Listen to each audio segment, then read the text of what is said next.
గత ప్రభుత్వంలో ఇళ్ల స్థలాలు ఇస్తామని లబ్ధిదారుల నుంచి వైసీపీ నాయకులు పెద్ద ఎత్తున డబ్బులు వసూలు చేశారని తణుకు ఎమ్మెల్యే ఆర్మిల్లి రాధాకృష్ణ ఆరోపించారు. ఇచ్చిన స్థలాలు సైతం ఎందుకు పనికి రాకుండా కనీసం ఇల్లు కట్టుకోలేని పరిస్థితులు ఉన్నాయని లబ్ధిదారులు తమ దృష్టికి తీసుకొచ్చారని అన్నారు.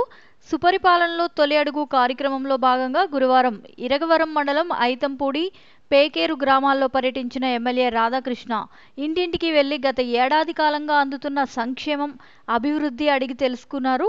కమిషన్ల కోసం ధనార్జనే ధ్యేయంగా అన్యాయంగా వారికి ఇళ్ల స్థలాలు కేటాయించారని చెప్పారు.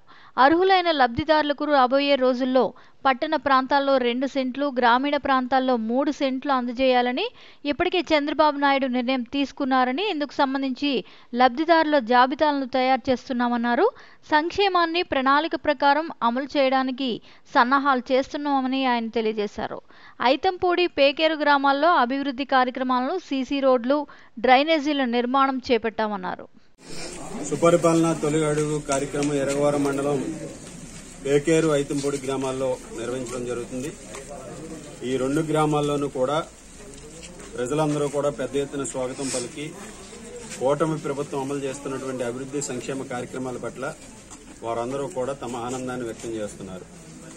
ముఖ్యంగా ప్రతి ఒక్కరూ కూడా ఈ ప్రభుత్వం వచ్చిన తర్వాత వారికి అందినటువంటి సంక్షేమం ఏదైతే తల్లికి వందనం ఉందో పిల్లలందరికీ కూడా రావటం, అదేవిధంగా మహిళలకి గ్యాస్ సిలిండర్లు రావటం, పెన్షన్లు పెంపొందించడం, ఈ విధంగా ప్రతి ఒక్కరూ కూడా చాలా ఆనందం వ్యక్తం చేస్తున్నారు. అదేవిధంగా ఏదైతే సమస్యలు ఉన్నాయో ముఖ్యంగా చాలా మందికి గత ప్రభుత్వం నిర్లక్ష్యం చేసి ఇంటి స్థలాలు ఇస్తామని చెప్పి డబ్బులు వసూలు చేసి ఈ ఏలేటిపాడు, ఐతంపూడి, పేకేరు గ్రామాల్లో ఇళ్ల పట్టాలకి డబ్బులు వసూలు చేసినటువంటి పరిస్థితి కూడా ఈ రోజు మా దృష్టికి తీసుకురావడం జరుగుతుంది. కానీ ఆ స్థలాలు ఎందుకు పనికిరాకుండా, కనీసం ఇల్లు కట్టుకోలేకుండా, అక్కడ సౌకర్యాలు లేక ఇబ్బందులు పడుతున్నటువంటి పరిస్థితిని కూడా మా దృష్టికి తీసుకురావడం జరిగింది. ఆ విధంగా వాళ్ళు కమిషన్ల కోసం సంపాదన ధ్యేయంగా లబ్ధిదారులను అడ్డుపెట్టుకుని అన్యాయంగా వారికి కేటాయించినటువంటి ఇళ్ల స్థలాలు వాటన్నిటి పట్ల కూడా ఈరోజు ప్రజలు మా దృష్టికి తీసుకురావడం జరుగుతుంది. అలాగే కొత్తగా ఇళ్ల స్థలాలకు కావాల్సినటువంటి వారికి అందరికీ కూడా రాబోయే రోజుల్లో గ్రామీణ ప్రాంతాల్లో 3 సెంట్లు, అదేవిధంగా పట్టణ ప్రాంతంలో 2 సెంట్లు ఇచ్చే విధంగా చంద్రబాబు నాయుడు గారు ఇప్పటికే నిర్ణయం తీసుకోవడం జరిగింది. దానికి సంబంధించి లబ్ధిదారుల జాబితాను కూడా ప్రిపేర్ చేయడం జరుగుతుంది. ఈ విధంగా ప్రతి ఒక్కరికి కూడా సంక్షేమాన్ని ఒక ప్రణాళిక ప్రకారం, ఒక పద్ధతి ప్రకారం అందించే విధంగా ఈ ప్రభుత్వం చర్యలు తీసుకుంటుంది.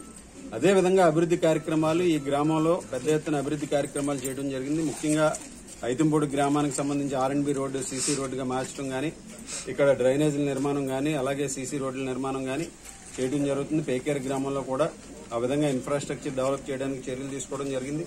ఇంకా ఏదైతే సమస్యలు ఉన్నాయో ఆ సమస్యలన్నింటినీ కూడా పరిష్కరించే విధంగా కూడా చర్యలు తీసుకుంటాం. ముఖ్యంగా కూటమి ప్రభుత్వంలో చంద్రబాబు నాయుడు గారు ఒక లక్ష్యం ప్రకారం అన్ని వర్గాల ప్రజల ఆకాంక్షలకు అనుగుణంగా ఒక సుపరిపాలన అందిస్తూ ప్రతి గ్రామాన్ని అభివృద్ధి చేయడంతో పాటుగా ముఖ్యంగా యువత భవిష్యత్తుని మరింత ఉన్నత స్థితికి తీసుకెళ్లే విధంగా అన్ని విధాలుగానూ కూడా ప్రయత్నాలు చేస్తున్నారు. పారిశ్రామికవేత్తల్ని మాట్లాడి పరిశ్రమలను తీసుకొచ్చి, అదేవిధంగా వివిధ కంపెనీలను తీసుకొచ్చి రాష్ట్రంలో యువతకి ఉపాధి కల్పించే విధంగా మొదటి సంవత్సరమే 10 లక్షల కోట్ల పెట్టుబడితో దాదాపు 8 లక్షల ఉద్యోగాల కల్పనగా ఈరోజు ఆ దిశగా ప్రయాణం చేయడం జరుగుతుంది.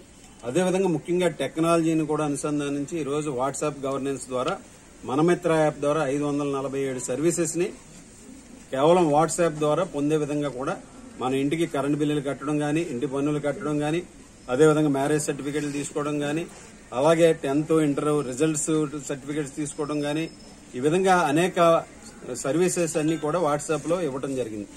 అలాగే టెక్నాలజీని అనుసంధానించి ఈరోజు ఐటీ విప్లవాన్ని చంద్రబాబు నాయుడు గారు గతంలో ఏ విధంగా హైదరాబాద్ ని సాఫ్ట్వేర్ రంగంలో అభివృద్ధి చేశారో ఆ విధంగా ఈరోజు మరలా అమరావతి నగరాన్ని క్వాంటం రంగంలో క్వాంటం టెక్నాలజీని తీసుకొచ్చి భవిష్యత్తులో యువతకి గతంలో సాఫ్ట్వేర్ రంగంలో ఏ విధంగా చంద్రబాబు నాయుడు గారు ఉద్యోగాలు కల్పించారో రాబోయే రోజుల్లో క్వాంటం రంగంలో, క్వాంటం టెక్నాలజీలో ఉద్యోగాలు కల్పించే విధంగా కూడా అనేక చర్యలు తీసుకుంటూ క్వాంటం వ్యాలీని ఈరోజు అమరావతిలో ఏర్పరుస్తున్నారు. ఈ విధంగా అభివృద్ధిని చేస్తూ మరొక పక్క టెక్నాలజీని ఉపయోగిస్తూ యువతకి భవిష్యత్తు కల్పించాలి, భావితరాలందరూ కూడా ఒక అభివృద్ధి చెందిన రాష్ట్రంలో ఉండాలనే సంకల్పంతో ఈ ప్రభుత్వం పనిచేస్తుంది. అదేవిధంగా నియోజకవర్గాన్ని కూడా అన్ని గ్రామాల్లోనూ కూడా అభివృద్ధి చేసే విధంగా కూడా ముందుకు తీసుకెళ్తున్నాం. గత నెల రోజులుగా ఈ సుపరిపాలన తొలి అడుగు కార్యక్రమానికి సంబంధించి మేము అనేక ఇళ్లను సందర్శించడం జరిగింది, అనేక గ్రామాలు సందర్శించడం జరిగింది, పట్టణాల్లో వార్డుల్లో సందర్శించడం జరిగింది.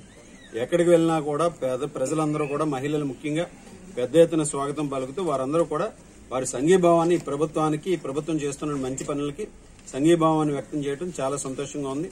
అందరూ కూడా ఈ రోజు ప్రజలందరూ కూడా ఈ ప్రభుత్వం చేస్తున్నటువంటి అభివృద్ధి సంక్షేమ కార్యక్రమాలని స్వాగతించడం కూడా హర్షణీయమని సందర్భంగా తెలియజేస్తున్నారు.